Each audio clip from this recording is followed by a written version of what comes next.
All right.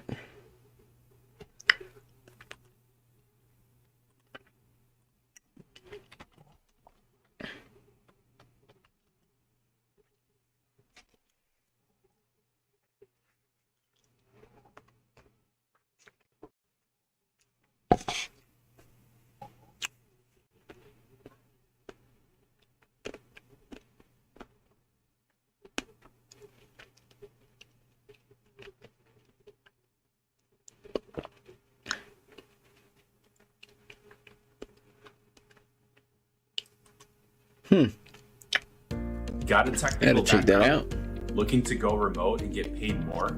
Become a software engineer in 10 months with Practicum.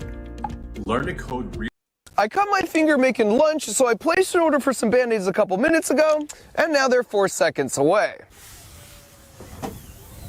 That is a nearly silent drone system that can deliver a package from the sky right to my backyard in as little as 2 minutes with dinner plate accuracy. And as far as I'm concerned, that's basically teleportation. This is the very near future of package delivery from a company called Zipline. It's been over a decade since we were first promised drone delivery that looked like this, and to be honest, I was never that stoked about it because I couldn't imagine that anyone would actually want something that big and loud with dangerously fast spinning propellers landing anywhere near their house. And that was a bummer, because with the explosion of people using Amazon or food delivery apps like DoorDash or Instacart, billions of doorstep deliveries are now happening every year. But when your lunch only weighs a few ounces, driving it to everyone with these 2-ton gas-powered vehicles is wildly inefficient, bad for the whole planet, and not to mention just really slow. Drone delivery would not only take a lot of cars off the road, but it would be a lot faster than a car, it would be fully electric, fully autonomous, and it would cost pennies worth of energy per delivery. And with Zipline, because the droid that lowers the package can move laterally in any direction, it can make a dartboard-sized precision landing even in high winds, while the main drone can stay 400 feet up in the sky, making the whole thing whisper quiet.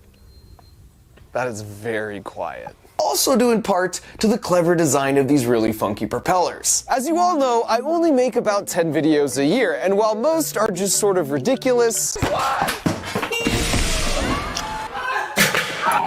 I like to dedicate one video to showcase how clever people are using engineering to change the world for the better. And to be clear, the company I'm talking about today is not sponsoring this or paying me in any way. I'm just really impressed by the work that they're doing and how they're doing it. So we'll circle back in a minute to exactly how they're going to pull off deliveries using these short-range drones in a city, but it begs the question, if they can make it work there, why not use drones to cover longer distances to deliver critical medical supplies for countries with lots of remote villages? Well, as it turns out, catapulting life-saving blood through the skies is what they've already been doing for over 6 years, which is why we need to head out to Rwanda to understand where this all started. And immediately after showing up, we were right in the thick of it as drones were taking off and landing as another one lands every 90 seconds. They're coming from everywhere.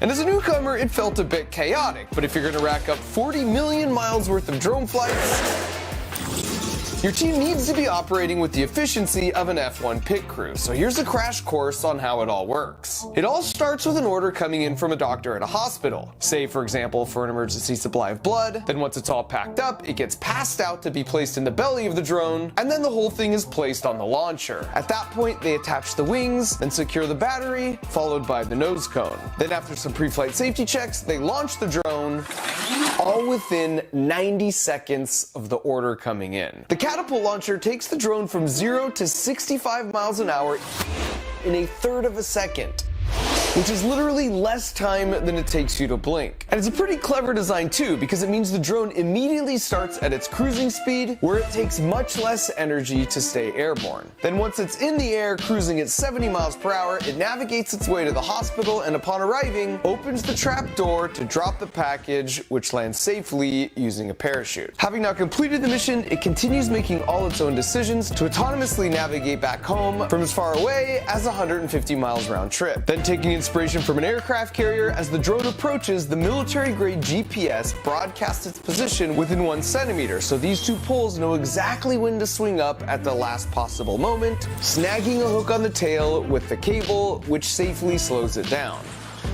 Then once it's settled to a stop, the crew comes in to remove the battery and wings, and it all goes back into rotation. The whole thing is really impressive and incredibly robust, which means it works in pretty much any weather. And because there's no human steering it, it has no issues flying at night. So they run the operation 24 hours a day, which is how in 6 years, they've managed to make those 500,000 often life-saving deliveries.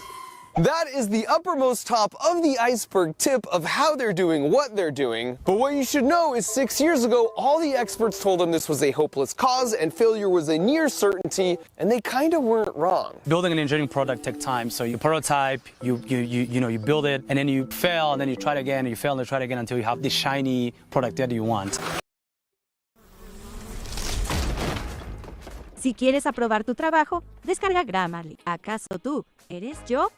Sí, soy tú en 3 meses. Mira, me encantan nuestras ideas.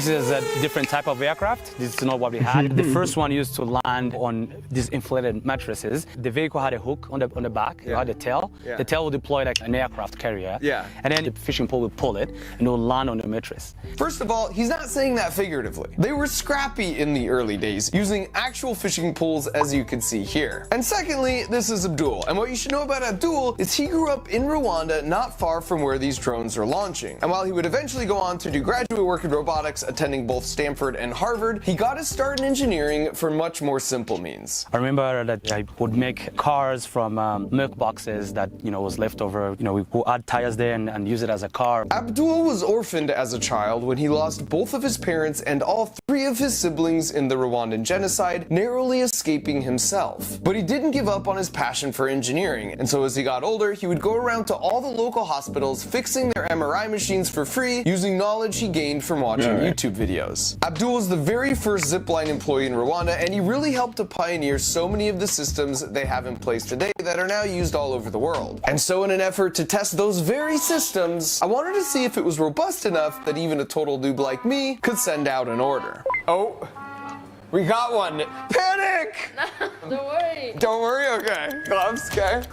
Good enough. This is where the blood is, right? O positive. It's O positive. Yeah. I feel like I shouldn't be touching this. Stay calm, that's the #1 rule. Now you scan. Scan it, Do 6 reps. like this. 2, 3, 5, okay.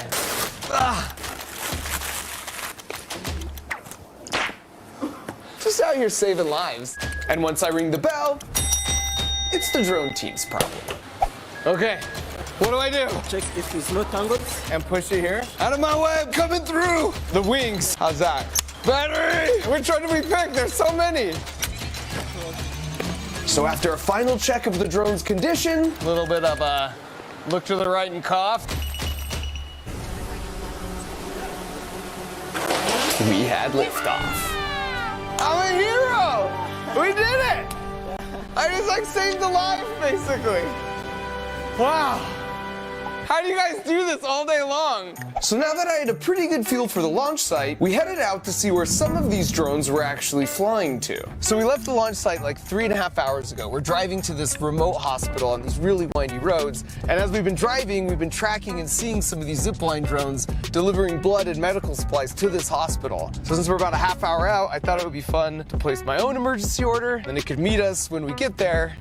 Because when you need extra ointment, you just need extra ointment. And sure enough, a few minutes after arriving, I got a notification for an incoming package. This is wild because we're like 4 hours away on some really windy roads.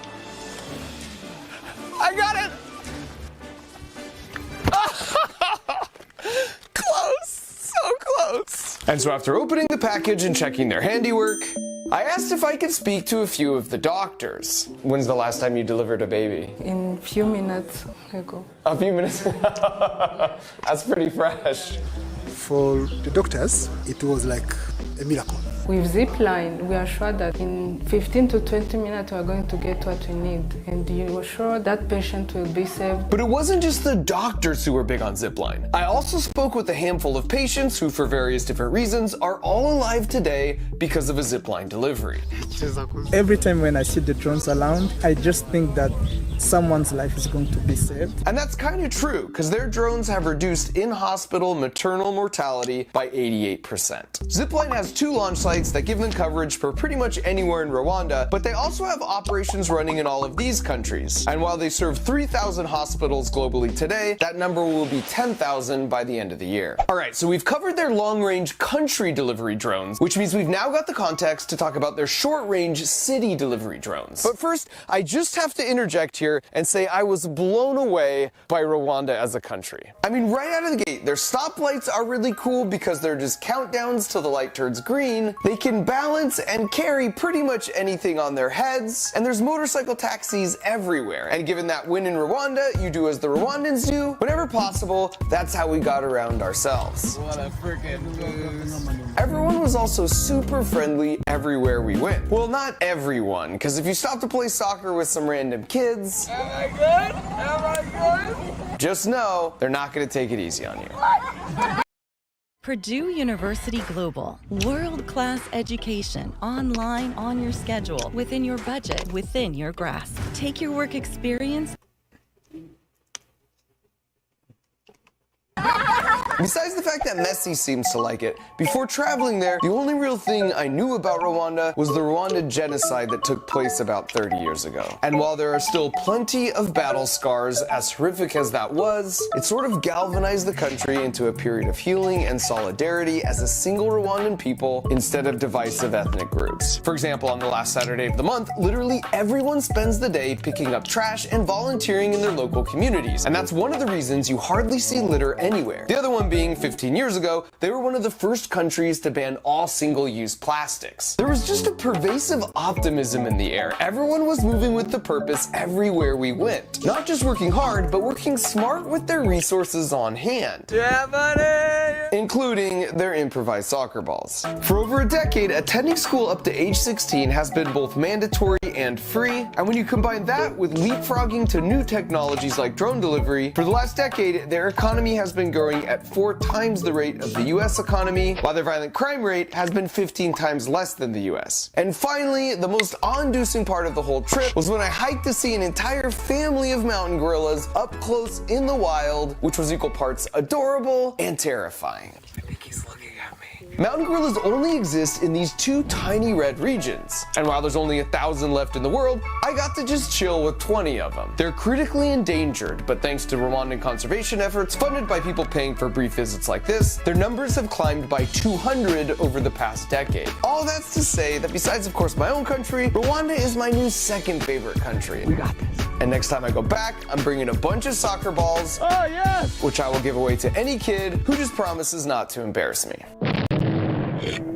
Okay, so now let's talk a little bit more about these new short-range city drones. Because for the 4 billion doorstep deliveries that will happen this year in the US, and that number doesn't even include Amazon, by the way, why not at least try and take some of those slow-moving, traffic-causing, 2-ton gas-guzzling cars off the road in exchange for a much faster delivery that's also electric, autonomous, really quiet, and zero emissions. And while their solution of dropping down a droid that could perfectly control its landing from super high up seemed promising and way better than something like this that had been proposed before, when they first told me about it, I had 2 main questions. 1, how loud and disruptive are they? Because the last thing we want are annoying drones buzzing by our rooftops all day. And 2, how safe are they? Because the other last thing we want is for those same annoying drones to start falling down on us from the sky. I also had a bonus 3rd question around how a business is even supposed to load in their items for delivery. And so in a search for answers, I went right to their headquarters, not that far down the road from where I live. And the first thing you notice in the lobby is this really cool projection that not only shows the total number of flights they've flown, now at over 500,000, but it also shows all the long-range drones they have in the air at that exact moment,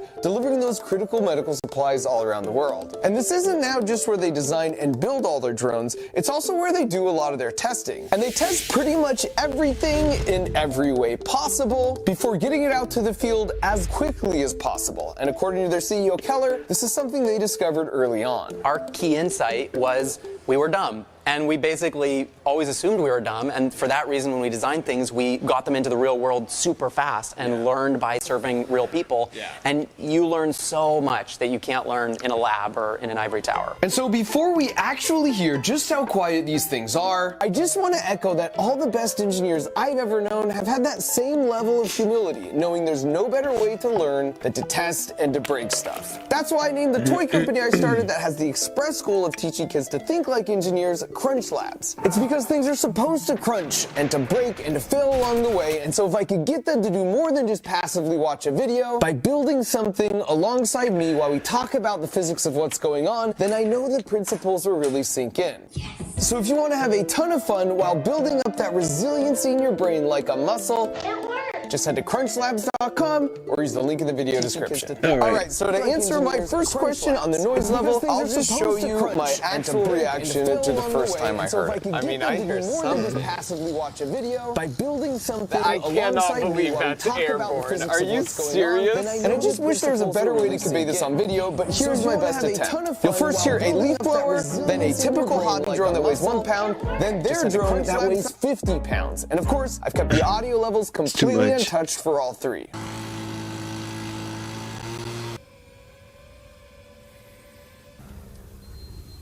That is whisper quiet.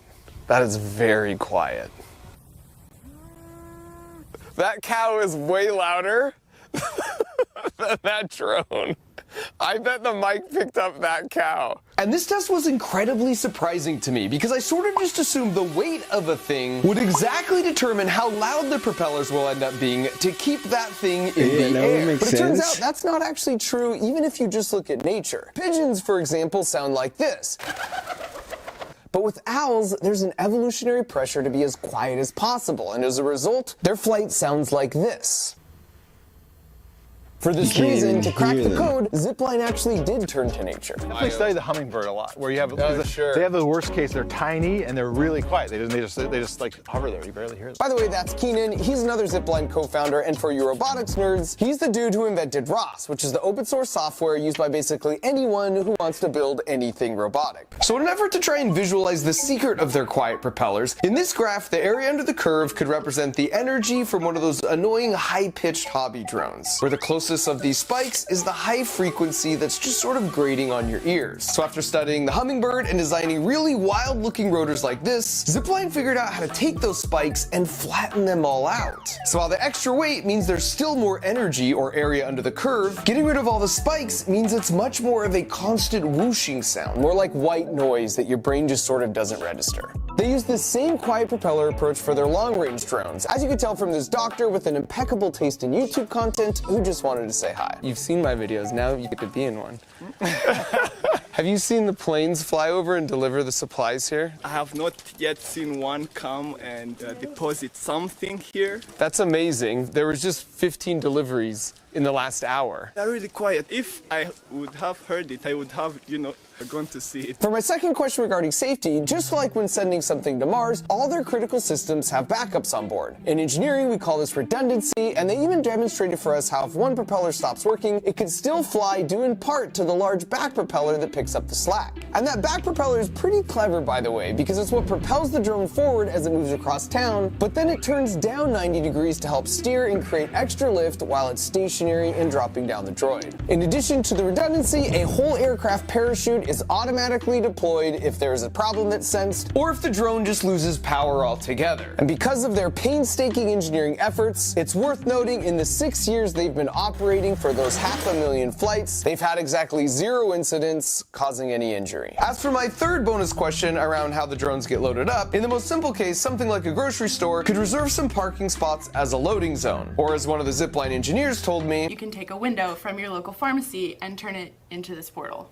So the droid would come down the chute, then some ASAP items like these would get loaded inside, then it goes back up the chute, into the drone, and off for delivery. For healthcare, if you were really sick and say on a 15-minute video call with your doctor, by the time the call was ending, your medications could be on your back porch so you don't have to leave your house. You can also imagine how this could work with a distribution center or a large retail store. More than 90% of people in the US live within 10 miles of a large retail store, and Zipline drones conveniently can make a 10-mile round trip trip while carrying up to it. 8 pounds. An additional win for the Rabbit planet here is you 3000. don't need to use all the cardboard to box it up.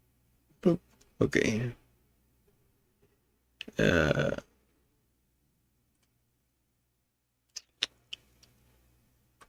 Let's see what Real Tech says about it.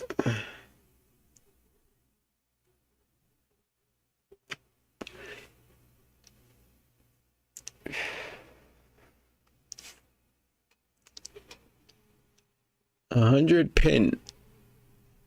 That little mother got 100 pins. Wow. Okay. 16 kilobyte SRAM built in, compatible with Ethernet 2, and yada yada yada.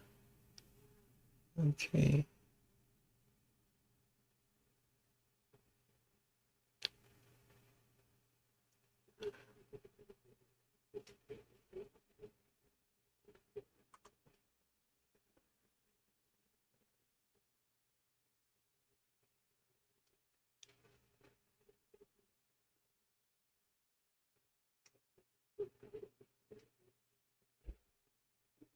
Linux. Okay. So I'm guessing this is what I'm gonna need for it.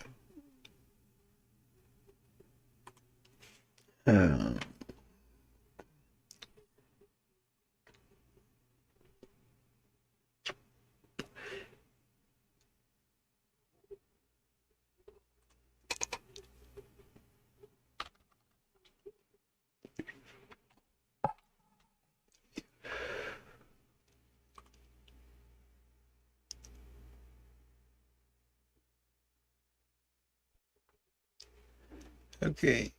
Now let me go to the next one.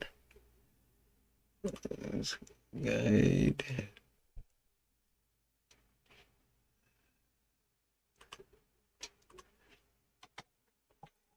X. I think this is 6 DQ.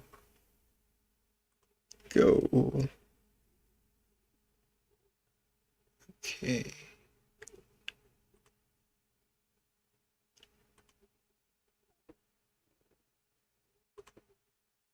I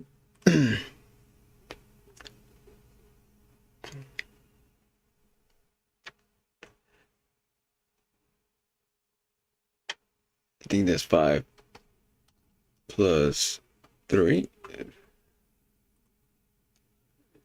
It wasn't okay. 7 plus 6.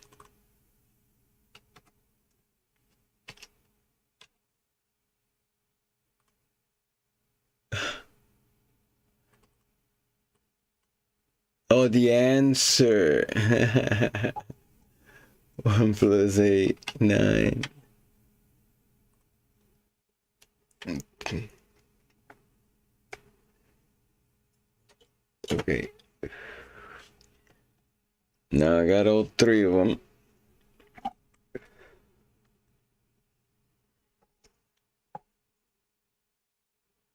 Rabbit 3000.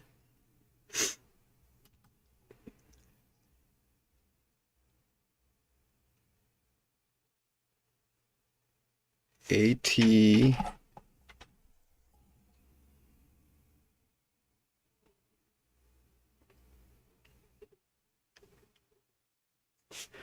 Five, 6. CSS.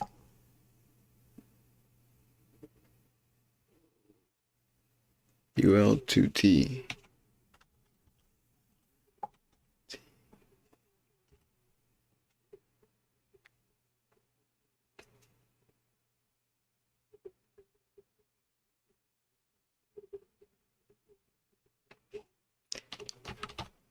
$135. It's either 0J0 or I think it has a D.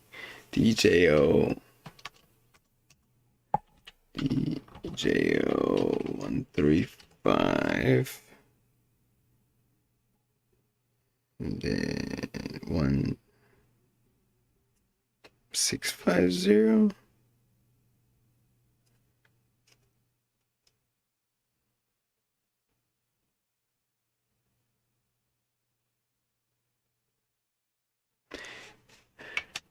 I don't know. It could be 16501050. All right.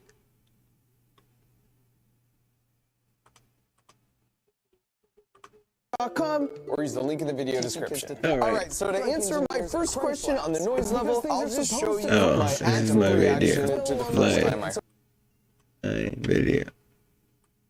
Okay.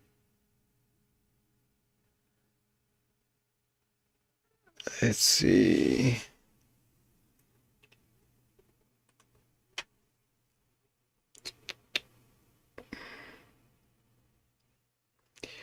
It's got 2 oscillators.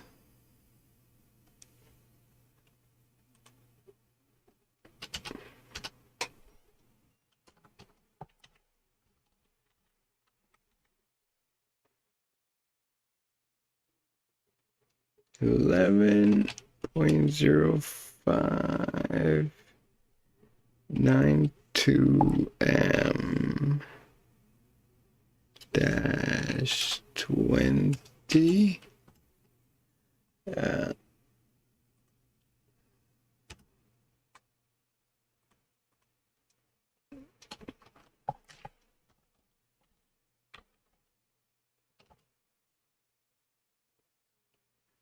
This is 20.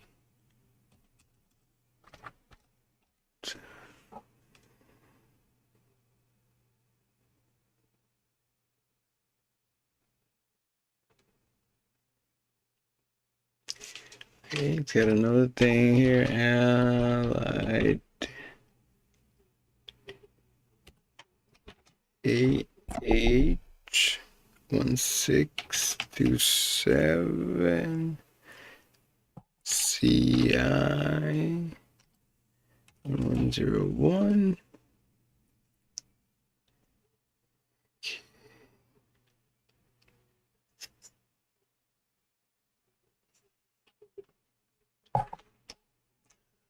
This is T.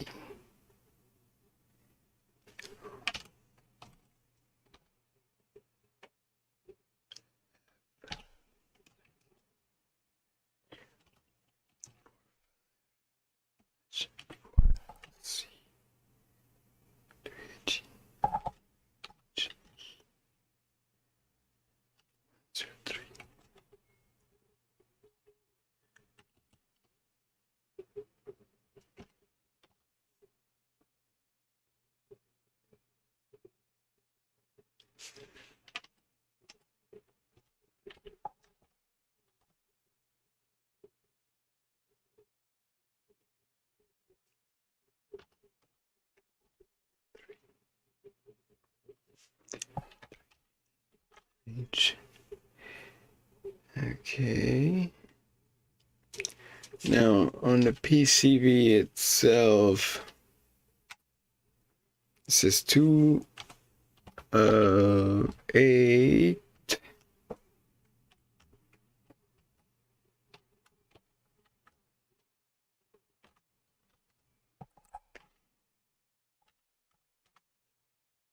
on PCB.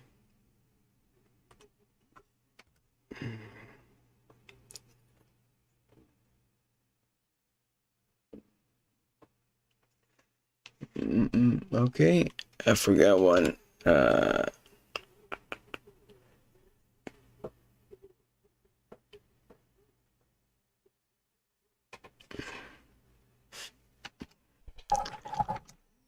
Ethernet input, but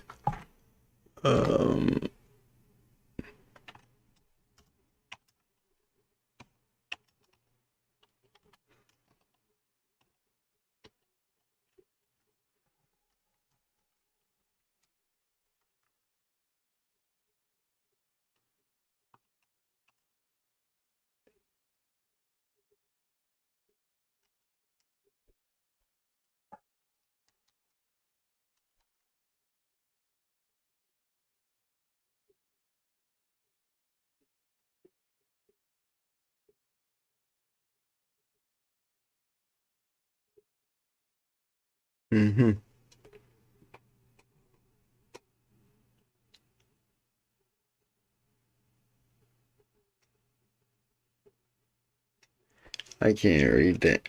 All right. Let's take this one now.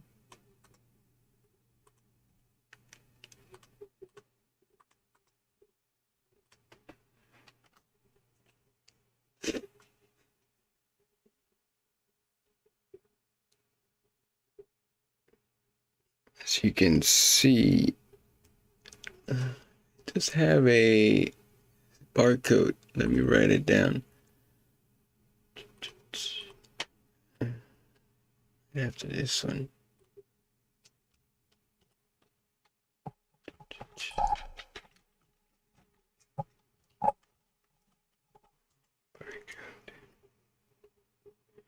E4B.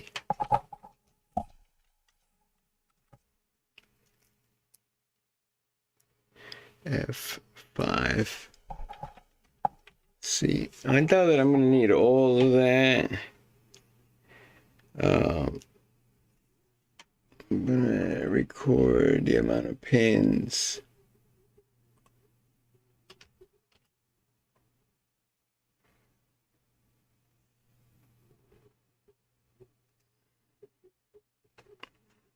It's got 8 pins. 4, and 4 and 4, and then holy shit, 6, 7, 8, 9, 10, 11, 12, 13, 14, 15, 16, 17, 18, 19, 20. So, oops, 40 pins,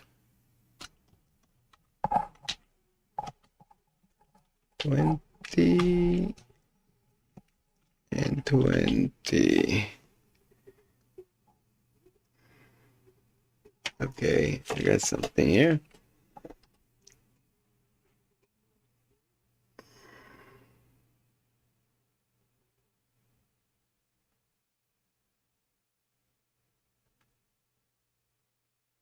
Okay, 39, 5-volt. I start from 1. Actually, I'm gonna do it up here so I can use the numbers.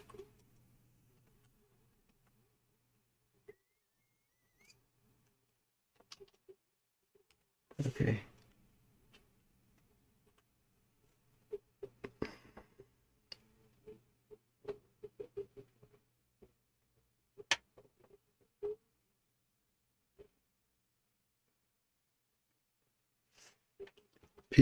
PA7.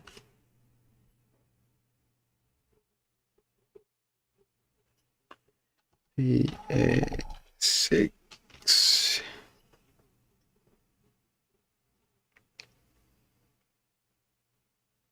Okay, so it's PA5, PA4, PA3, PA2, PA1, PA0. 6, 5, 4, 3, 2, 1, 0.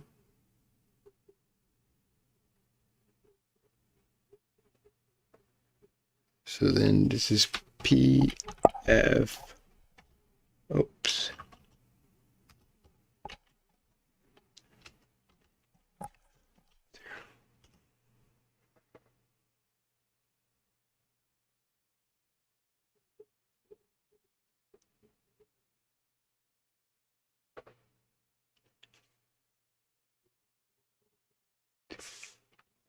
PB1. Huh.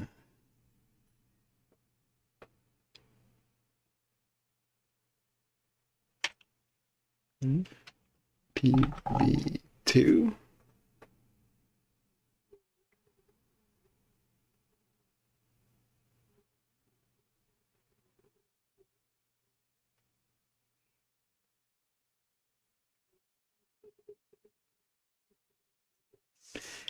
PB3,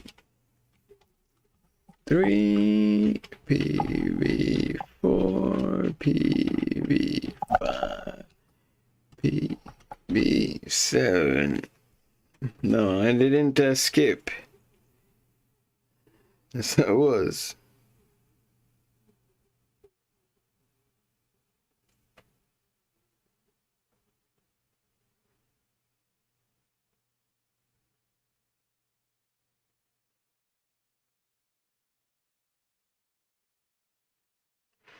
I can't read that one, so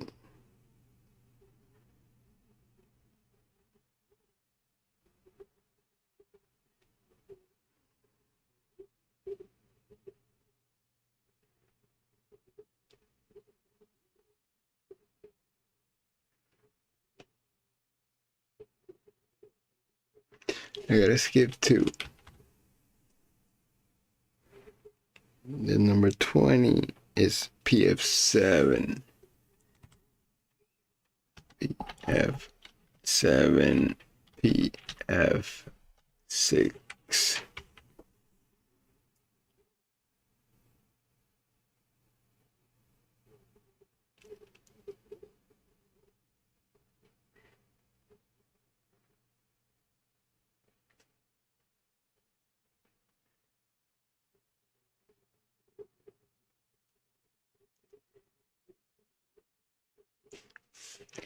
PC0, PC1 / PG1. No, PG2.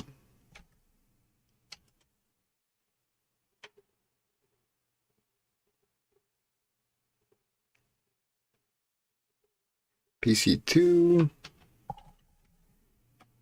PC3 / PG4. I'm sorry, PG3. 3.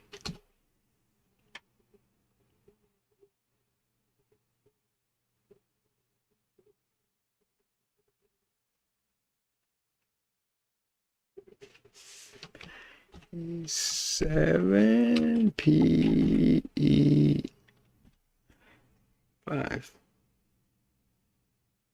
PE4, PE1.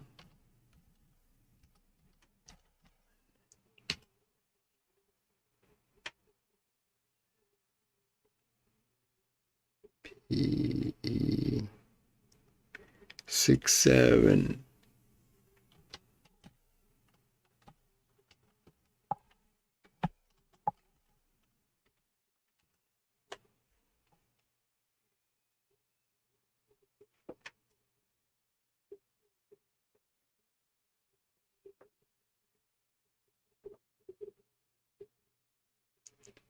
PG6.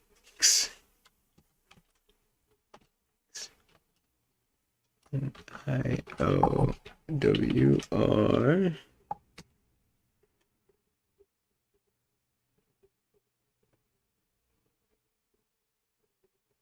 It's got another letter, but it's covered.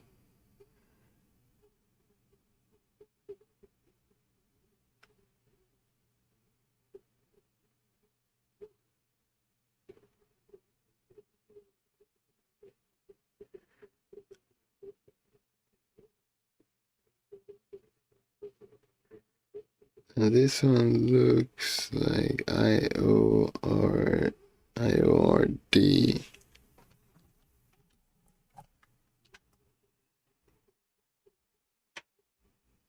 PD4.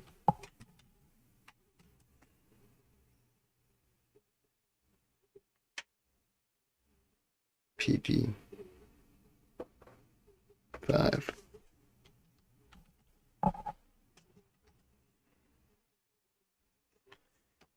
Before.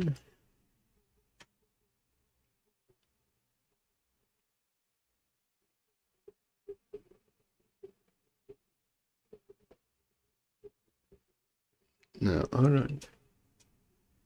Yeah, I already wrote that.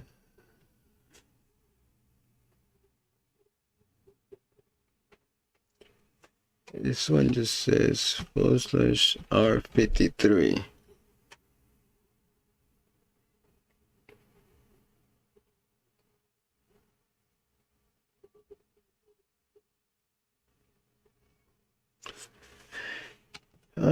VBAT. Ground. Plus 5 volt. Ground.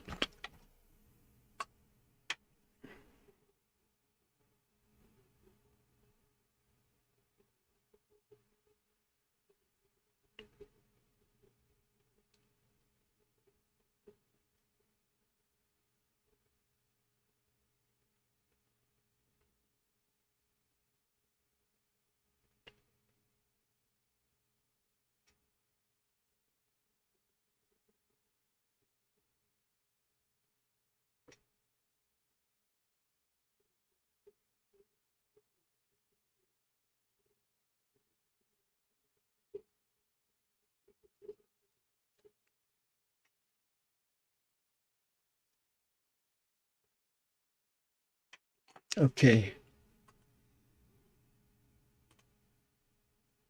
So that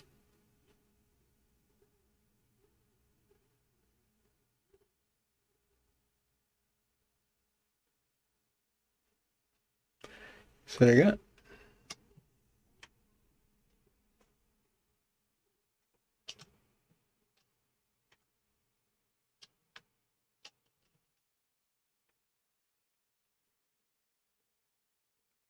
That's all the pins.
I don't know.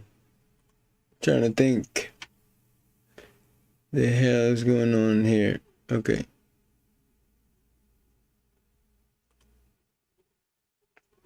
All right.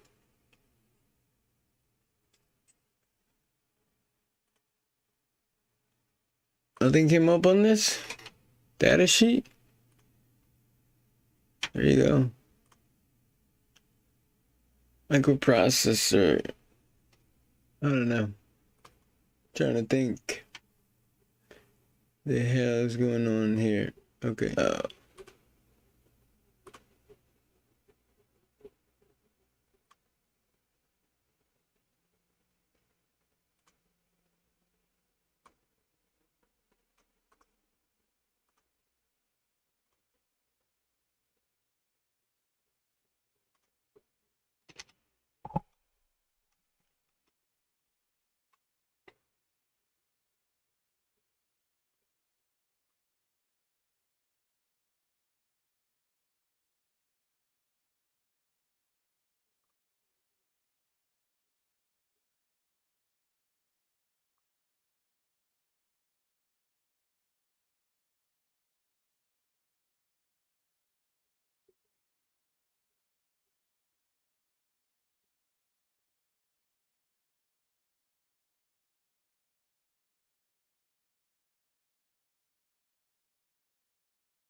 Rabbit.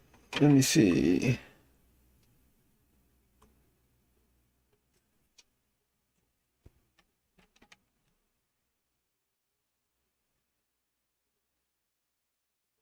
Rabbit registered 3000 microprocessor users manual 019-0108_W.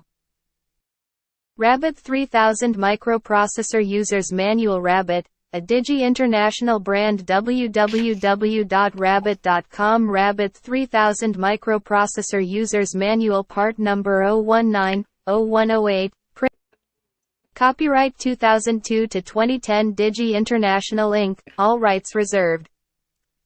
Digi International reserves the right to make changes and improvements to its products without providing notice. Trademarks Rabbit and Dynamic C are registered trademarks of Digi International Inc. Rabbit 3000 is a trademark of Digi International Inc. The latest revision of this manual is available at www.rabbit.com. Table of Contents. Table of Circa ONTENTS Chapter 1. Really? The Rabbit 3000 processor 1.1 intro.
I'm looking for this gun.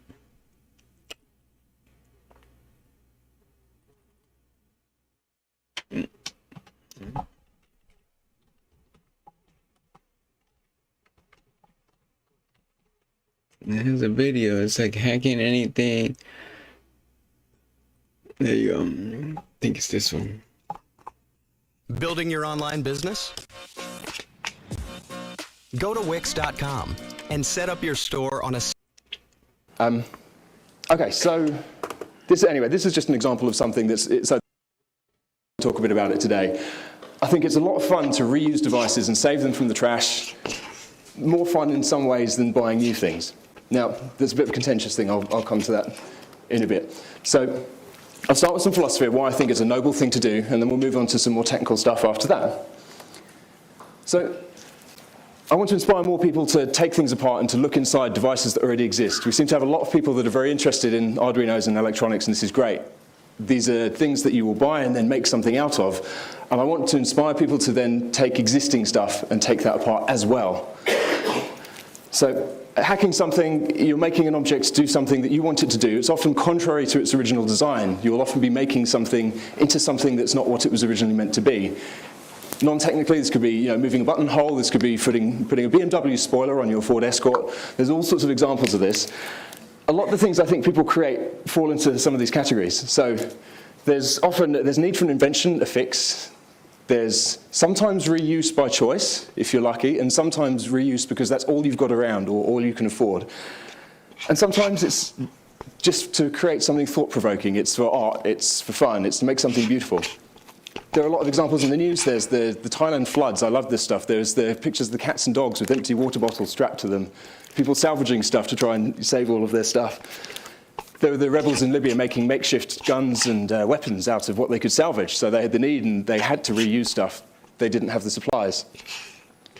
Here's a great one from the Philippines. Bringing light to the inside of people's houses during the day can be very dark using just a water bottle stuck in the roof. So every culture's got a term for kludging or hacking stuff. In looking into this, Brazilians here will correct my pronunciation. This may be wrong. Gambiarra is the art of hacking stuff. It's the art of the kludge, the improvised fix, but there always seems to be a twist on the art side of it. So a lot of the gambiological hacks will solve a problem. They'll maybe just for art. But all of them involve reusing stuff, reusing parts and objects. Other hacks, retro appeal is a big one, where people are preserving an original design, reusing it for something. Cool vintage hardware, using it just because it's cool. Here's a hack by my friend Angus over here from our local hackerspace.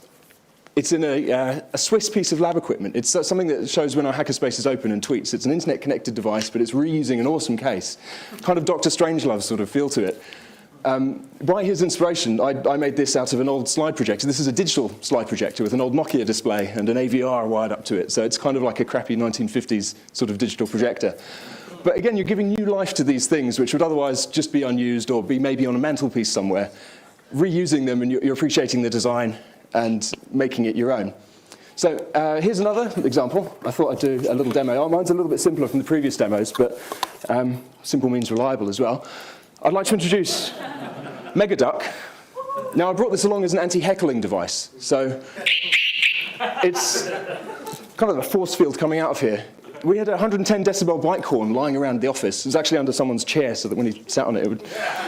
And we had a little squeaking duck thing. So a bit of araldite, wiring the sound output from the duck chip into the amplifier of the horn, and we've got this beauty. So this covers all three of those areas. Art and design, obviously it's the pinnacle there. There's a need, and it's reusing something.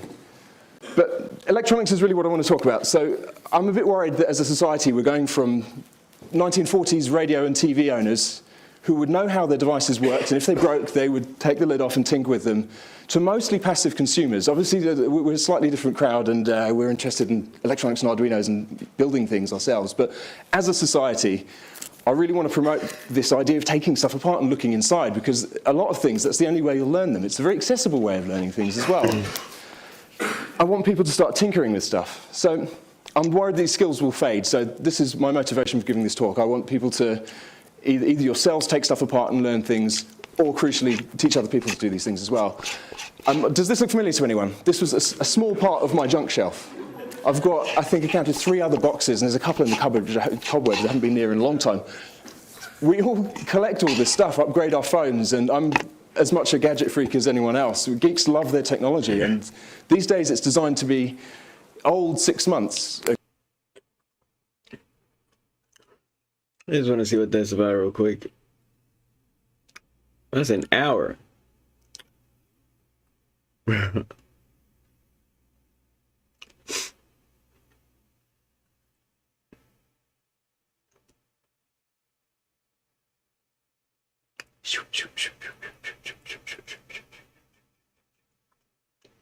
right. KT. We're Emoticon, and welcome everyone to Remoticon. And depending on your location, good morning, good afternoon, and good evening. And today we'll be talking with Eric Bettler on PCB reverse engineering. And Eric is a hardware hacker, cathode ray tube aficionado, and enjoys both forward and reverse engineering. He's known for his Monster 6502 microprocessor, and his Snark Barker sound card. So with that, I'd like to introduce Eric. And if you have any questions or comments, put them into the sidebar in the chat. But most importantly, you can unmute and ask him the question directly. So Eric, welcome to the talk. All right, welcome everybody. Thank you so much for coming. I've been looking forward to this for quite some time, and I really hope you all enjoy it. I've been to one of the other workshop sessions, and one of the things that I wanted to do a little bit differently in this workshop is I really want it to be a hands-on situation. And so I have some slides and stuff prepared that I'll go through to kind of give you an introduction to the subject. But really what we want to do is dig in to the circuit boards that I hope you all brought. And what that means is that you should be prepared to show me the board on camera and unmute yourself and ask me questions. If you're getting stuck at one particular point when you're working through the reverse engineering, I am here for you today. And so we'll have a lot of fun doing that.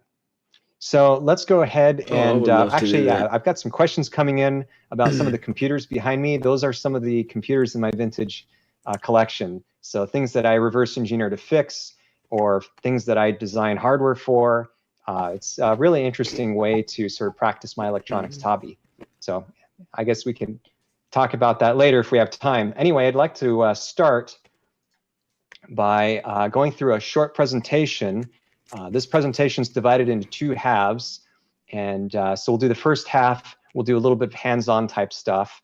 We'll take a break, do the second half, and then do the second part of the workshop. All right, so let's go ahead and talk about reverse engineering circuit boards.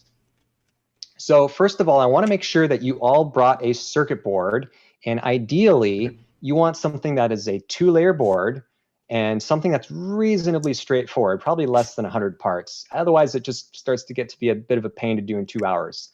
If you have one that's more complicated than that, that's okay. Just don't plan on finishing it in 2 hours. And if that's the case, that's okay. You can always finish it up later with the techniques that you'll learn today. So a couple of tools that you're going to need. A flashlight will be very useful for you. Soldering tools are optional, but recommended. If you have trouble getting to a trace, you may need to remove a part so that you can see underneath it. And then finally, you'll need some software. For image editing, I prefer the open source GIMP, but if you have Photoshop, you could use that too. I will not tell you how to use Photoshop because I don't know how. And so my demo here will be focused on GIMP.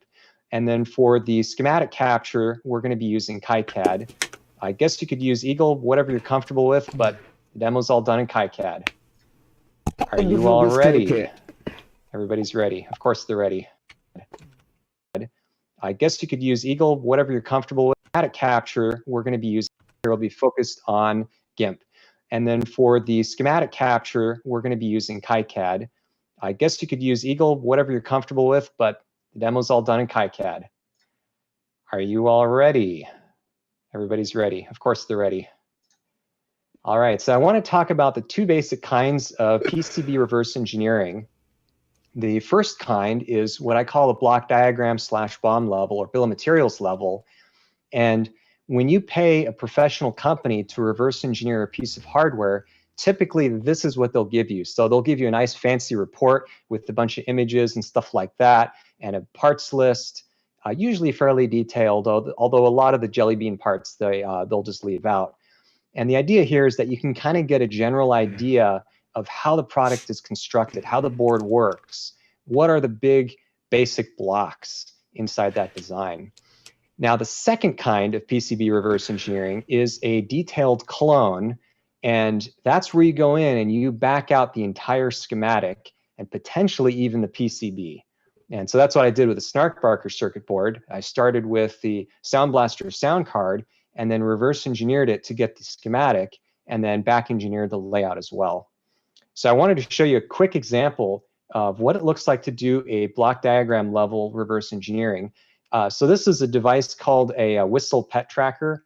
A whole pile of these wound up at the local surplus store, and I bought one because it was really cheap, and I was kind of curious to see what was inside it. And so what I did is I took some pictures of the board and kind of went through and identified as many components as I could. And so you might see something like this in a maybe slightly less than professional report. And so you can see that there are some major items here, like there's this RF microcontroller, there's an accelerometer. I've taken the liberty of pointing out a couple of the other components, like there's the diode and some other parts, but I don't have any connectivity information. In other words, there's no netlist, there's no schematic. All I know is what parts are on the board. And I can still learn quite a bit from how this device works just by understanding what devices are on the circuit board. If you flip the board over, there's a couple of other interesting parts too. So there's actually an SoC and some crystals and some flash memory. And so you kind of get a general feel for what's in there. In fact, there's even a, oh, somebody wants my picture in the top right. There, how's that? Is that better? Okay, so where was I? Oh, yes, and you might also notice that this particular device has the infamous Chinese spy chip as well. Okay, and this is a different device. This is a snappy video snapshot, and what I've done here is put together a block diagram with a schematic underneath it. And so this is the result of a couple of hours of reverse engineering work on that board. And so this, if you don't know what a snappy video snapshot was, back in the 90s, all you had was a parallel port to connect peripherals to your computer, parallel port or a serial port. There was no USB at that point. And so if you wanted to do something like, oh, I don't know, digitize analog video, then you would have to buy this little video snapshot, which would plug into the parallel port, and that would acquire the signal, and then the software would actually turn that into a video image. And so it's a very clever design using an FPGA and some other stuff. If you don't know what I'm talking about with parallel ports, then you're just going to have to look at this meme. Okay, moving on to the start of the reverse engineering effort. First thing that you need to do is put together a list of all the components on the circuit board. I did. And there's a particular way of doing it that I like doing it. You can do it whatever way you want, but the basic information that you'll need is the component designator. So hopefully your circuit board has silkscreen markings on it that show you what the designator is. And you also need the package type. And so you look at the part, and you can use Experience, you can use Google. There are some guides that you can find online on various surface mount part package types. And as best as you can, identify what that is and then type that in. Somebody actually had one of those snappy gadgets. That's great. I like that. And of course, it won't work with a modern OS because, yeah, reasons. And you also want to store the marking information. So look at the top of the chip, for example, and anything that's on there, anything at all, just type that up into a cell in that spreadsheet. And so you can see I have an example here started where there's a transistor and a SOT23 package with the K1N marking. And here I have not identified what that part number is. And that's okay. That may be okay for the reverse engineering effort you're doing. It may be enough to understand how the board works. And then some of the others, you could see I've filled in part numbers and various other pieces of information. Okay, so here's another example. This looks like a transistor. The designator is a T1, T for transistor. Typically Q is more common, but I've also seen T. The part here is a. Okay. Let me go back a little bit. Right here. Designated package, part marking, and part number.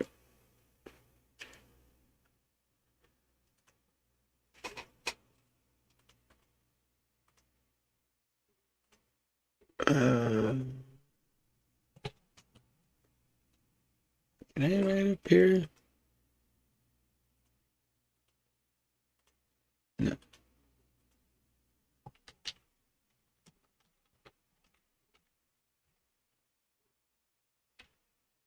Designated.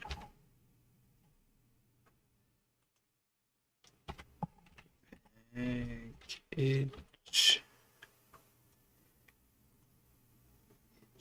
Part marking, part number.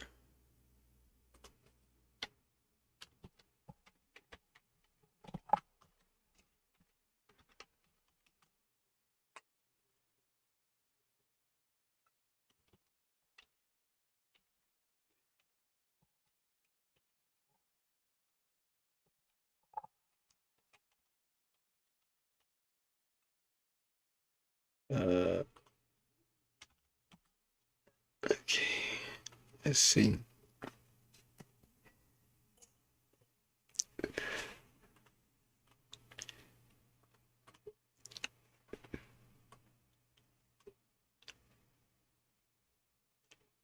Rabbit.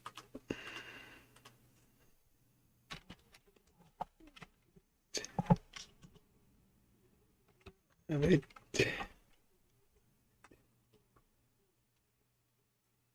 Package.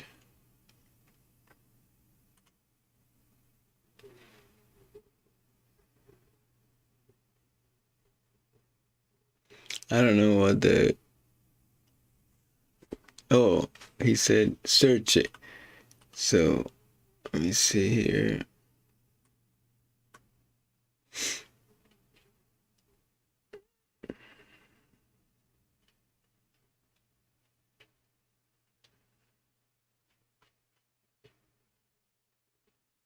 Package.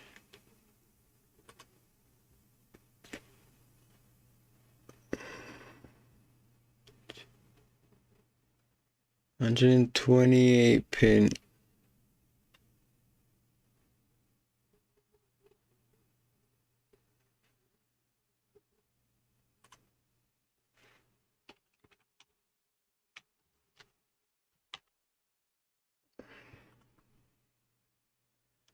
Yes, this SOT23.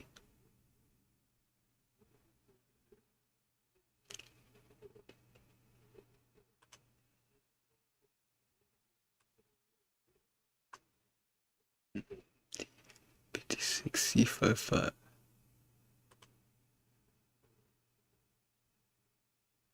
So here was C55. And mine says UL2T. Copy. Paste. Yeah.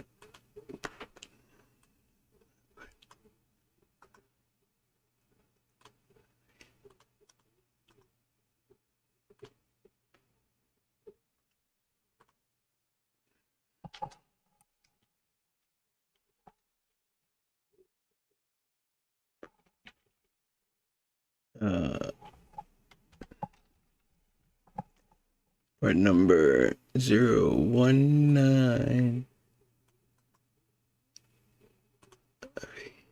Okay.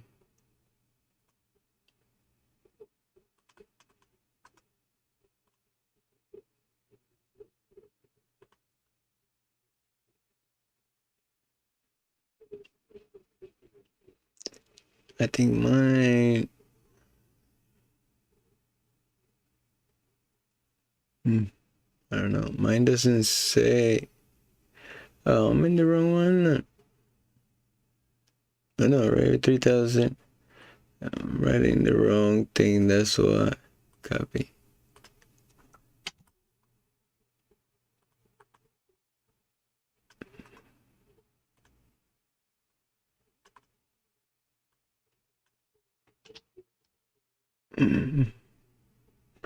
Okay.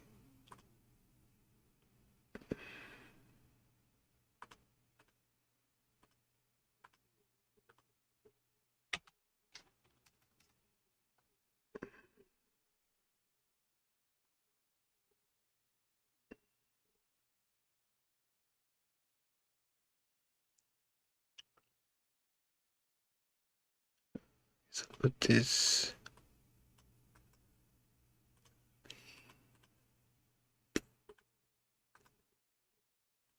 Paste. Right. Let's keep going. The marking information. So look at the top of the chip, for example, and anything that's on there, anything at all, just type that up into a cell in that spreadsheet. And so you can see I have an example here started where there's a transistor and a SOT23 package with the K1N marking. And here I have not identified what that part number is. And that's okay. That may be okay for the reverse engineering effort you're doing. It may be enough to understand how the board works. And then some of the others, you can see I've filled in part numbers and various other pieces of information. Okay, so here's another example. This looks like a transistor. The designator is a T1, T for transistor. Typically Q is more common, but I've also seen T. The part here is a SOT23, and I just happen to know that from experience. But like I said before, you can actually Google part package types, and you can get a visual reference guide to see what each of those different packages look like. And that can be very helpful. Then you can also see that there is a top mark on here. It's 13G. And so often what you can do is search Google for quote 13G unquote, and then the name of the package, and you'll start getting parts just coming in that might be possible candidates. Now, obviously, if it's not a transistor, then you can discard it. You kind of want to filter just by parts that are transistors in this case. And then eventually, if you're lucky, you'll even find a part number for it. Okay. Now, you might notice, depending on your board, that there may be components with no markings at all. A common example are most surface mount ceramic capacitors have no marks on them. What you can do for that is desolder it and then measure the capacitance with a multimeter that has a capacitance checker mode. Or you might have a fancier LCR meter that you can use to get a more accurate reading. So anyway, you could take that value, that goes in the spreadsheet. Resistors, a lot of them do have marks on them. Those really small ones do not, and you'll have to take those out of the circuit and measure them with a multimeter. Now, if you don't know what it is, you don't want to have to remove it from the board, you might be able to figure it out. So a lot of component data sheets for chips that are, that require a lot of external circuitry, they will give you a typical application circuit, and that circuit will often have recommended component values in there.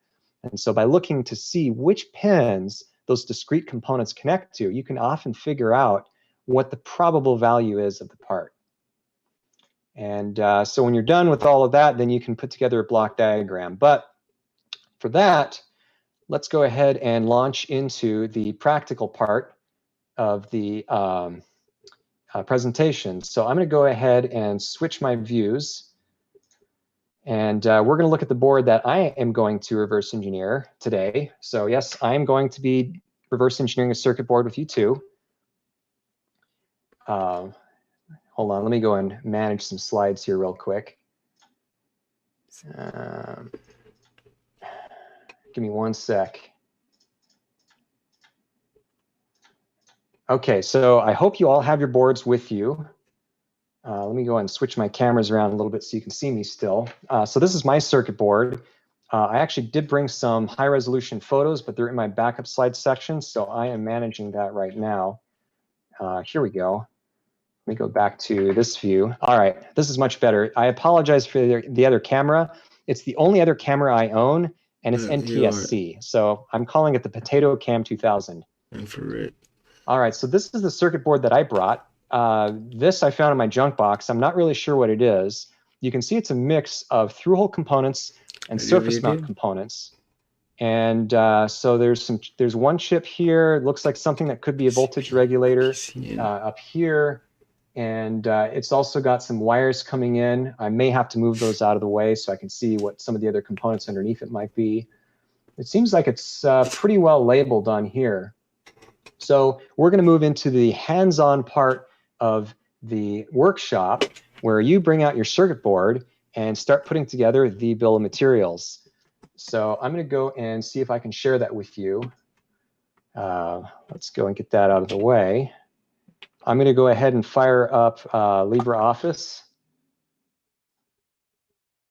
Because we got to be all open source software here. And so let's do designator. And by the way, you can sort of stop watching me at this point and start watching your board, because what I'm going to do is go through this entire board and I'm going to type up every component that's on here. And so at your end of things, I want you to bring up a spreadsheet, start doing that with yours too. Now, if you have any questions, you can ping me in the chat. And so hopefully I'll look over periodically. I'll be able to see that and then answer any questions that you might have. If there's a component on any of the circuit board that you're trying to reverse engineer and you just don't know what it is, then please share it with the rest of us. So go ahead and unmute your microphone, turn on your video, and show us the board, and I'll do my best to try and identify it. And if I can't, then perhaps somebody else in the room can actually do that. Somebody's got a NIXI driver board. It has chips with Cyrillic writing and date codes of 83. That would be a wonderful board to look at. Sebastian, if you don't mind, go ahead and show us that on your video.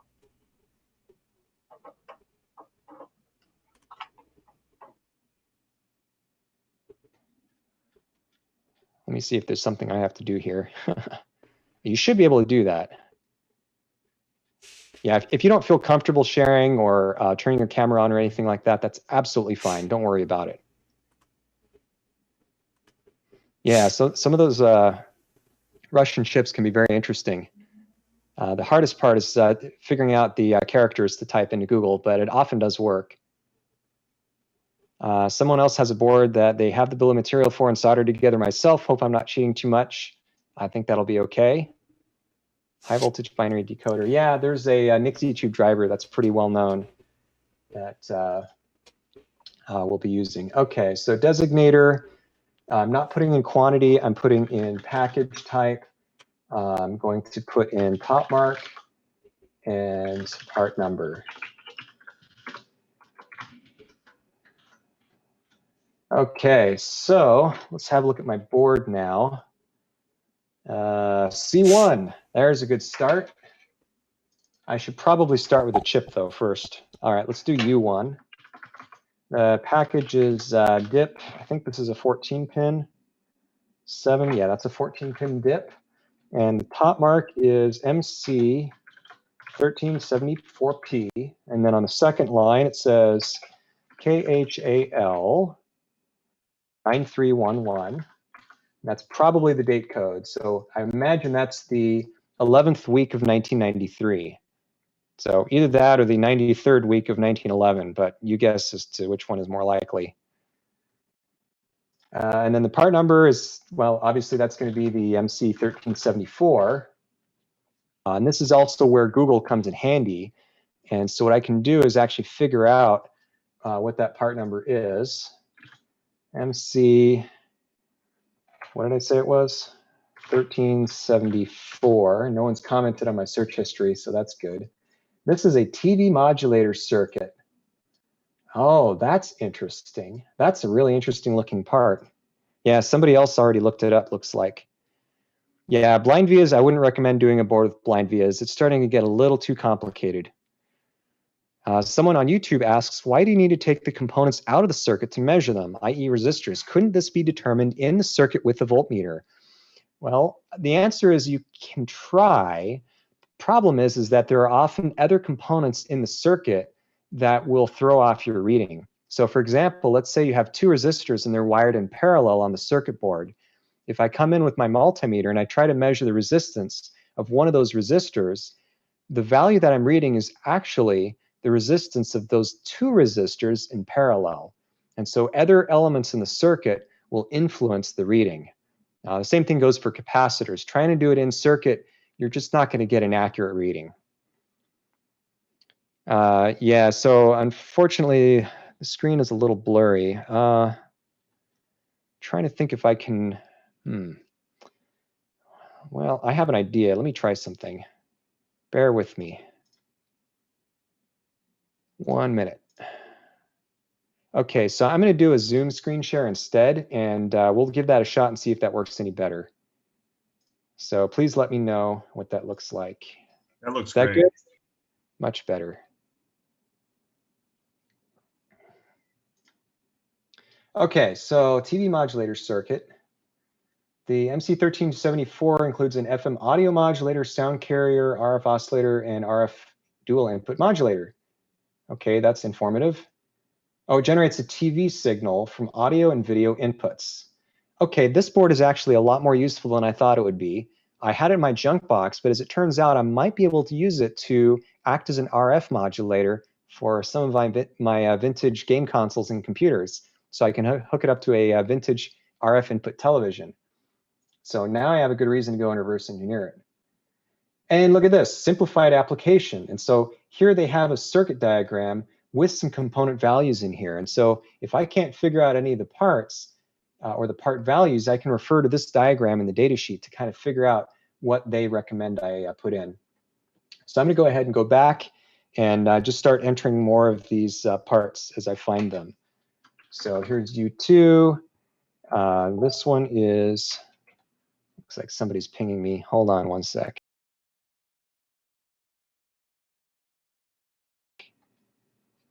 I have a SOT23 package with markings EH, ideas. Okay, I would recommend you Google for quote EH and then SOT23.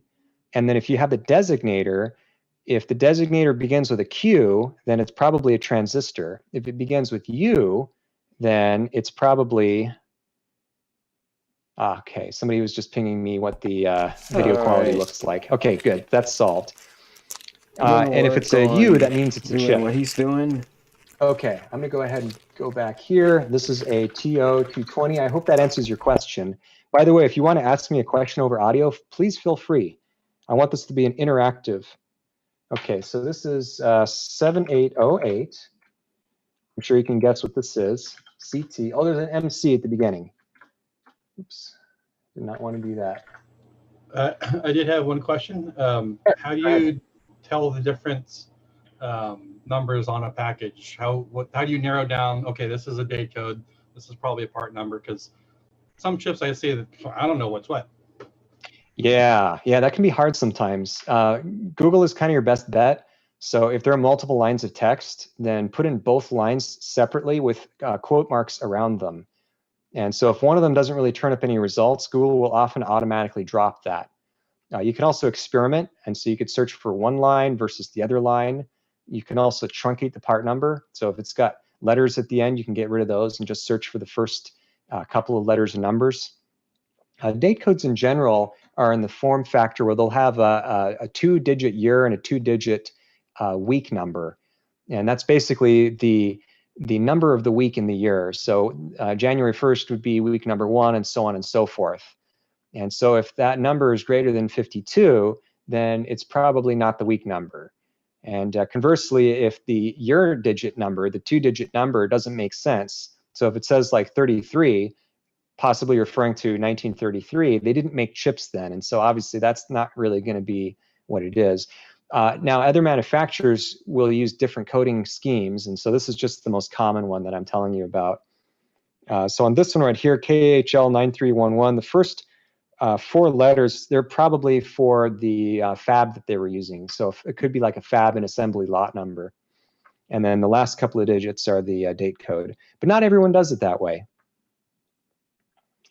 Okay, so this one right here, for example, this 7808, it just says QHL317. And so that's going to be in their form factor. I don't know exactly what that code means. So that seems like some specific Motorola thing. So I'm just going to leave that off for now because I already know that what this part is a LM7808, which is the 8-volt version of 7805. Yeah, that's also handy. So somebody pasted a link to an SMD codebook, and that's going to be very, very useful to refer to. And somebody else already said that it's an 8-volt regulator. I don't even need to do any work. You guys can do it all, except you have your own boards, and I hope you're doing the same thing on your board. Okay, so let's get some of these other parts in here. So those are the two chips. I wanted to do those major components first. And so I'm just going to go and blast through here. If your board doesn't have a designator, then what I recommend you do is go on to the next step of the process where you take a nice high resolution photo of the top and the bottom of the board. And you don't have to use a really fancy camera for that. You could just use your cell phone if it's got a decent camera on it. If you have a scanner, then you can put it in the scanner and use that to get a high resolution image. Now, that's important for when your board doesn't have a designator, because then you can pull that image into GIMP and you can superimpose your own designator on top of it and then put that into your spreadsheet so you'll know what you're referring to. Now, if you do it that way, I recommend that you add that as a separate layer. And so that layer will hold all of those text elements. Okay, let's go ahead and get these added here. C1, R1, R9, and R5. So C1, obviously, I don't know what it is because I haven't measured it and there's no marking on top. R1 is 273, and so I'm going to enter that in here, 273. That's actually 27 kilo ohms. Because what they do is it's kind of like resistor color code on a standard colorful resistor. It's just that instead of colors, they just put the number on there. And so the first two digits are the value, and then the last one is the number of zeros at the end. Okay, so R9 is 393. I also look at it upside down because sometimes they make sense both ways, but this one is 39K, so that's good. R9, let's do 39K. Sometimes designators are one-to-one from the example diagram in the datasheet app note. Yes, that's an excellent point. That's another good trick. See, I knew this would be good as an interactive workshop because people here have so many awesome tips to offer. This is great. This is really good. I'm definitely going to be learning things here today too. 184, yes, go ahead. Oh, sorry. Would you be able to reflash the board that you're reverse engineering? There's some people who just jumped in and are curious about what exactly you're looking at again. Yeah. So I can actually move my slide presentation back over here again. Shoot, there we go. Okay, so this is the board. It's called On Command Video, and I'm starting to remember where I got this from. I pulled this off of the back of a really weird 2/3 form factor VHS VCR that was designed to run off of 12 volts DC. And I think it came out as some sort of a video on demand service where you would like dial in some number or something, and then it would automatically play the tape that was loaded into the player. And so this is the video interface board that I pulled off of the back. Great suggestion. Okay, where was I? That's R5. Eric. Yes, go ahead. I have a suggestion for part that I actually can't find. But okay. As I said, I do have the bomb, so I can find it if you want. But it says 7BD84Y. That's an 8-pin package, very small one. Okay, so do you have a picture of the package, or do you have video of the package? Because there's a number of different types of. I can try to give you that's the tiny little black square there. Okay. All right, hang on. I need to try and find the video. Can you see the? Hold on one sec. Hold on one sec. I'm trying to find your video. I'm a little new to the whole Zoom thing, so I'm having trouble. Yeah, that's the one labeled ABBE. ABBE. Give me one sec. Sorry. Yep. It was quite a small package. Shoot, how do I bring somebody's video into focus? Oh wait, there we go. This one, here we go. Okay. Yeah, so slide the switch over on the side, and you have a tiny. Yeah, that's square. tiny. So yeah. So it's got 8 pins. Mm-hmm. Huh. That is a little bit odd. That I would say is a DFN. Does it have leads on all 4 sides or just 2 sides? 2 sides. 2 sides, yeah, that's probably a DFN. One of the other tricks that you can do is if you have a ruler calibrated in millimeters or a set of calipers, pardon me, that's my clock striking the hour, if you can hear that. But what you can do is actually measure the dimensions, the X and Y dimensions of the chip. And if it might be something like 3 by 3 millimeters, in which case now you know it's a 3 by 3 DFN package. Yeah, it's 3 by 2.9. Okay, excellent. So call it a 3 by 3. And so what you would do then is search for 3x3 DFN and then put in what that top mark was. And that should help you track it down. DFN, you said? Yeah, 3x3 DFN. Right. And then just plug in the top mark and you should start seeing results. Now they may not be exactly what that part is. One of the hints that you might get is to look at the circuitry around it. For example, if it's near a USB connector, it might be some kind of USB surge protection device. I'm pretty sure it's actually a voltage regulator. Oh, yeah, voltage regulator. That's a good one. Yeah. So you can also add those keywords. So if you have guesses as to what it might be, you can add those to the search terms and try and narrow things down. It's a little bit of an art and it takes some practice, but I think you'll find that that it gets easier with time. Okay, so I'm going to go ahead and figure out some of these other resistors here. So this looks like this is 180K. I can type correctly. R12 is 2K. Yeah, these are all very large resistors, and so I'm not expecting anything out of the E12 series, which would be like a 5% resistor. Okay, so here's an inductor, L3, and it says 120 on it. So I'm going to put that under top mark. Inductors are tricky because the manufacturers label them in different ways. So for example, 120 could mean 120 nanohenries. It could mean 12 nanohenries. In other words, 1, 2 with no zeros after it. It could mean 12 microhenries. I don't know. And so I'm just going to leave that alone for now until I have a better idea of what it should be. Now I could also go and refer back to the data sheet, and the data sheet might give me an idea of the range of values that would be acceptable for that component. I'm going to take a look and see if there are any other comments here. Yeah, smanuals.com/SMD, that one's a really good one. Mystery transformers will have some windings with 0-ish ohm resistance, so you can identify which winding is which. Yeah, identifying transformers can be very, very tricky, and that's kind of a whole separate ball of wax. I could do an hour-long talk just on transformers. So I'm going to go ahead and go back here. Let's finish this up. C7, Q3. Actually, let me do C3. That has a marking on it that says 334, and that is 0.33 microfarads. And I'm just looking at the physical package. It looks like a dipped ceramic capacitor.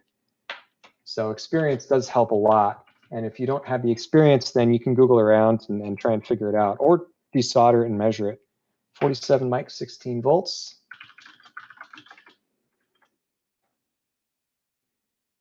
Yeah, so there's some good diagrams that you can look at that have logos of semiconductor manufacturers, and that can also be useful if your chip has a logo on it that you don't recognize, and you want to be able to look it up on the manufacturer's website. The flashlight is good because the lighting at the front of my desk isn't the best. 325, that doesn't sound like the capacitor value. I'm going to look at the other side. Okay, 334, so that's 0.33. So that's another 0.33 microfarad. Okay, other labels include 63WG4 and C5H4. Yeah, it's hard to say. It could be a lot of different things. 48-pin QFP, TI labeled C2025. That may be difficult. It might be a custom TI part. That's a tricky one. Anybody here used to work for TI? Maybe you can look it up. I have a question. Yeah, go ahead. Yeah, so I have a board with 2 unlabeled ICs. I can show. All right, let me go and see if I can find. What's your name so I can find you in the list? Inne, I-N-N-E. I-N-N-E. This is not in alphabetical order. Ooh. Thank you, Zoom. Thank you. Do you have feedback on my microphone or? Yeah, let me go and see if I can see it on the list. Just going to mention if he's there you are. speaking, he's usually going to be near the top. Yeah, there you go. Look at that. Okay, so you have an 8-pin SOIC. That's the U2 in the middle. Yeah, the two ICs? Yeah, and Q1 right there next to it, that is a transistor. Q stands for transistor on the designator. And Yeah. it looks like a SOT23. It's a little hard to tell from here with that camera. And then on the left-hand view, that is also an 8-pin SOT23, and I can't read the designator. That might also be, oh, is it L? Which one? Sorry? So I'm looking at the left hand of the image that you're showing, and that device directly above the crystal looks like an 8-pin SOIC. Yeah. Can't read the designator that's next to it on the left. The U1. U1, okay. All right. Yeah. So you have 2 chips then, and they're both in the same package. Yeah. So it's I have a tip. One of those, U2, that actually might be a transistor. So just keep that in mind as you're searching around. They may have actually labeled the transistor as a U instead of a Q. So it does happen sometimes. Yeah, so it's a remote-controlled haptic feedback device.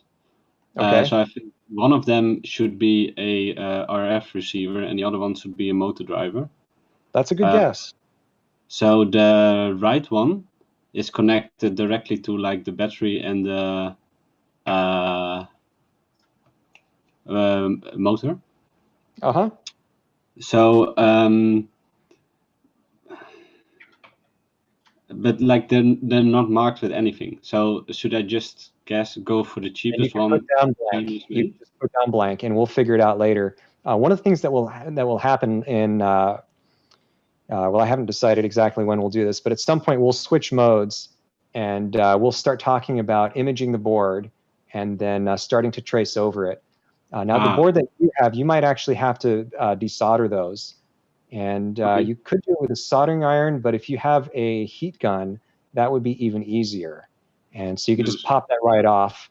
If you can't do either of those, that's okay. We can just try and guess at the connections. And I'll kind of show you a couple of techniques for doing that. Somebody else has an 8-pin SoC with no top mark in a really simple RGB LED lamp. Is it likely an AT Tiny?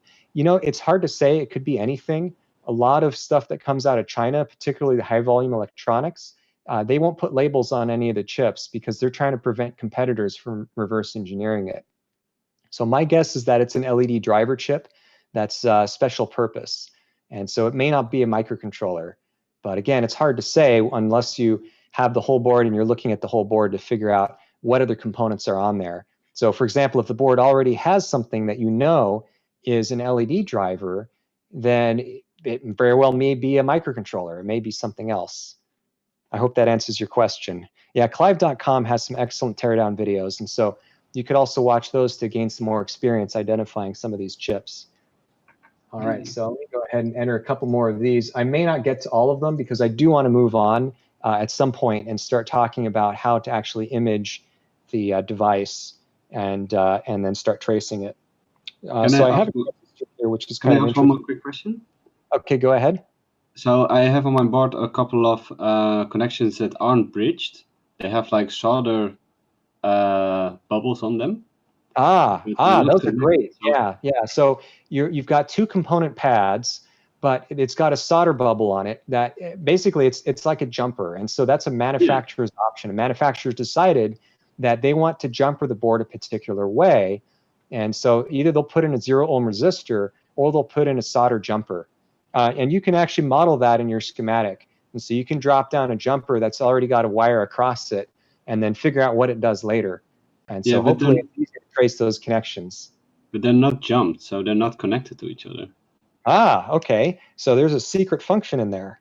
Might be fun to jump it and see what it does at some point.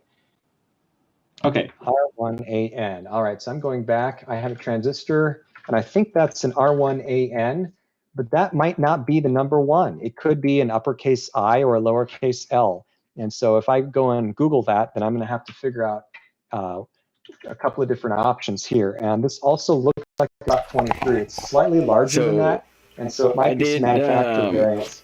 That's okay. I'll leave that alone for now. So here's C13. C13 is a trimmer cap. Let me put my headphones And I don't know back anything on. about it. I'll probably have to desolder it to figure out any of the characteristics. It has a part number on it, What but I there's a good did chance. there was I went in my terminal and I wrote flat pack. I installed flat hub on my Linux, but flat pack space install space LibreOffice. Flat packets is a great tool for installation. Usually it'll give you a list of anything that you put in, and then you pick which one you want. All right. So on this little guy, let me see. All right. That's not the one I want. I want this one. Okay.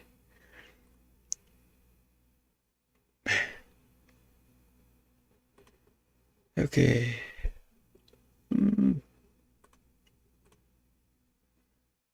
Spreadsheet.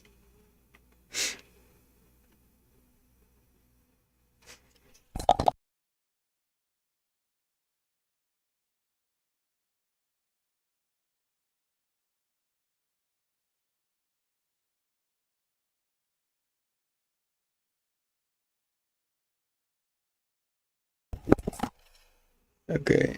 Preview. To make you feel at home, it says.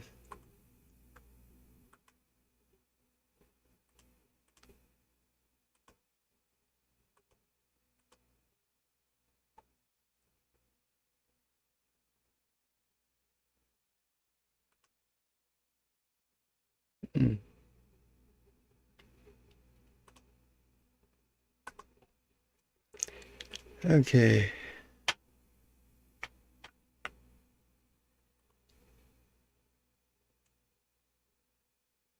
Let me see.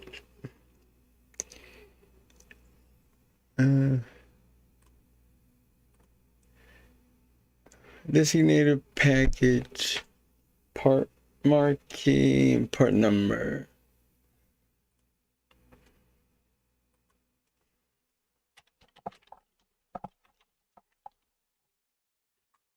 Designator.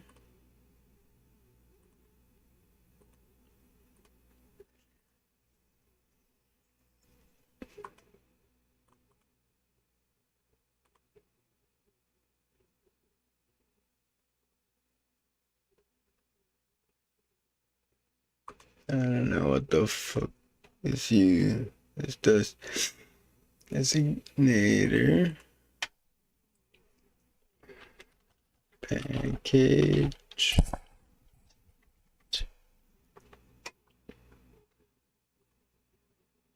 part marking.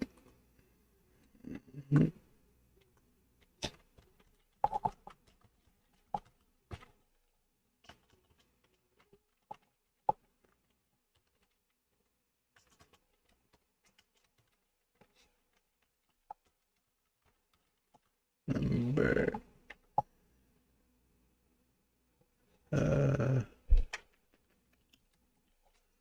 Download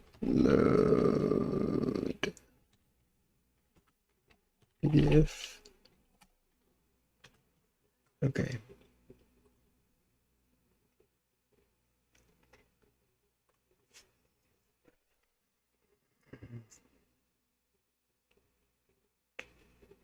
Let's do the rabbit. Rabbit 3000. Okay.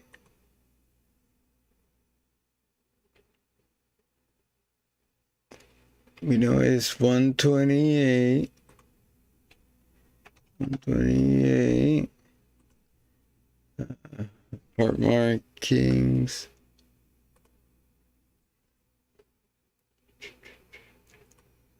All of this.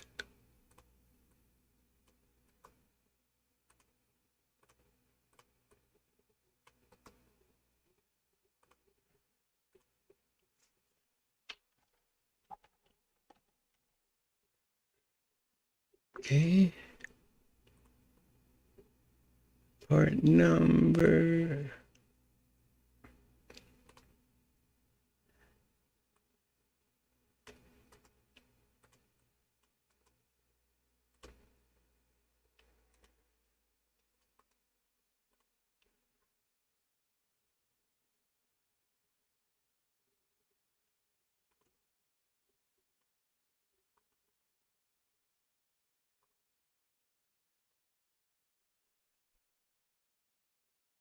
Okay.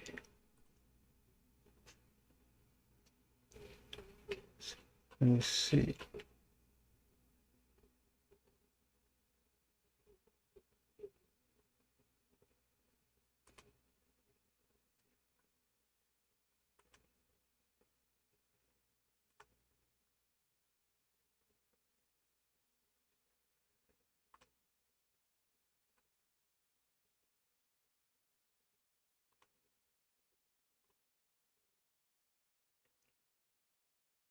Command PDF.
Okay.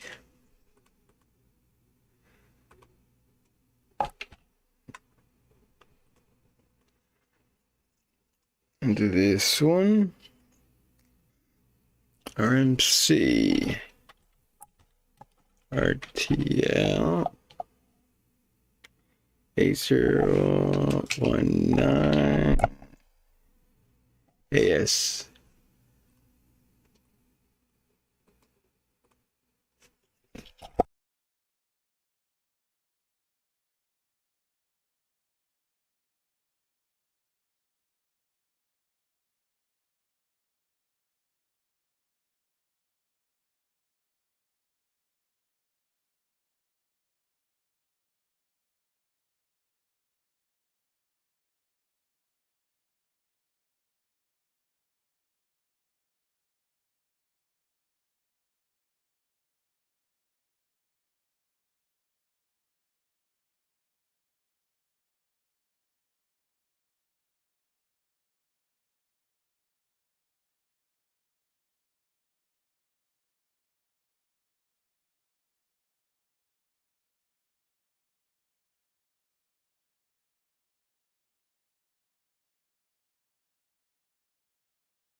Let's see the package on the RTL 8019. Control find. Package.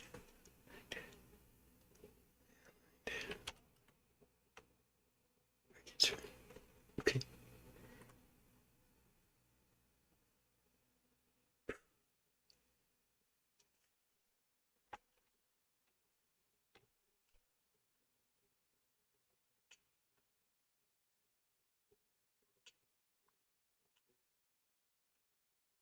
$100. 100. 100.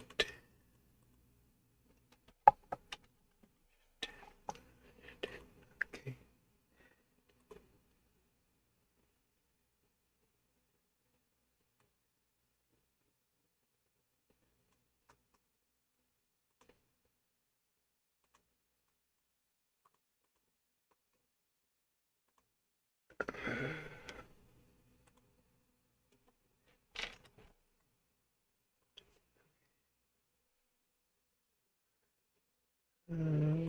Part number.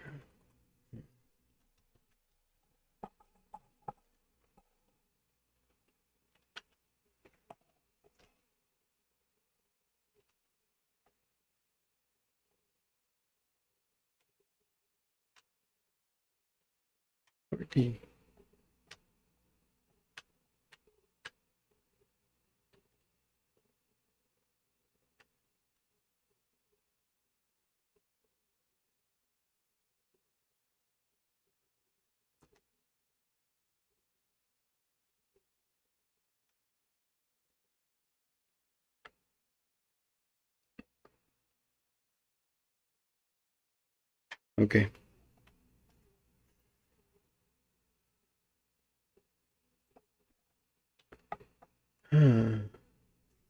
No part number?